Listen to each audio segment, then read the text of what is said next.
ጮርናቂ አሰራርን አሳያችኋለሁ። እስከ መጨረሻው ከኔ ጋር ሁኑ። ከዚያ በፊት ግን ለቻናሌ አዲስ ከሆናችሁ ሰብስክራይብ በማድረግ ሀሳብ አስተያየት ካላችሁ ኮሜንት ላይ በመጻፍ እንደተለመደው ላይክ እና ሼር እያደረጋችሁ አብራችሁኝ ሁኑ። ወደ አሰራሩ እንሄዳለን።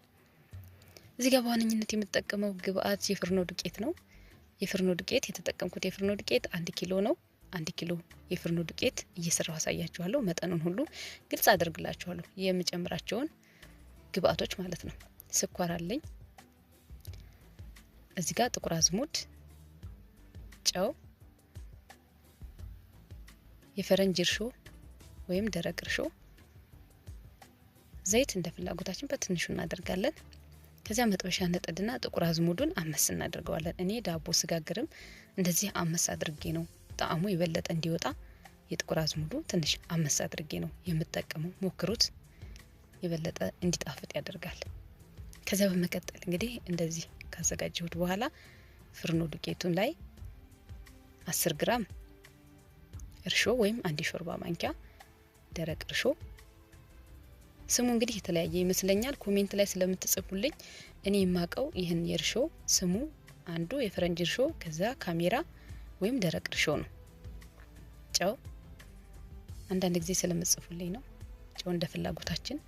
ስኳርም ያው መተው እንችላለን፣ አለመጨመር ይቻላል። ስኳር ጨምር ያለው እኔ ትንሽ።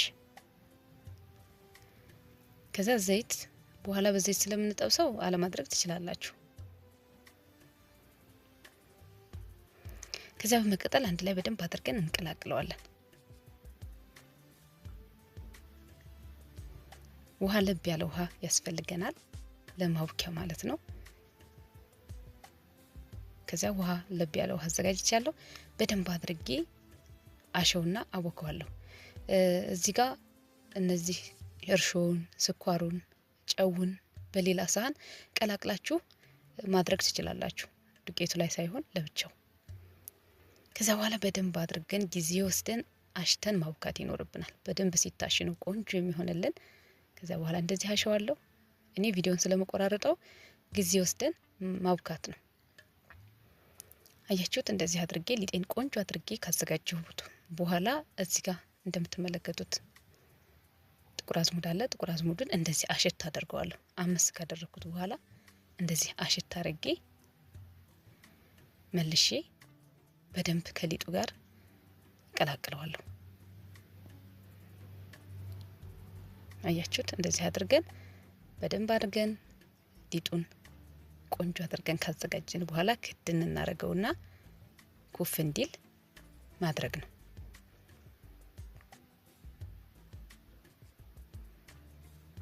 እንደዚህ ካደረኩ በኋላ ከድነዋለሁ። ከዛ ኩፍ ሲል እንደገና መልሰዋለሁ። ይሄ የመጀመሪያ ኩፍ ነው፣ ኩፍታ ነው። ከዛ በኋላ እንደገና መልሼ ሁለተኛ ኩፍ ሲል ነው የምጠብቀው።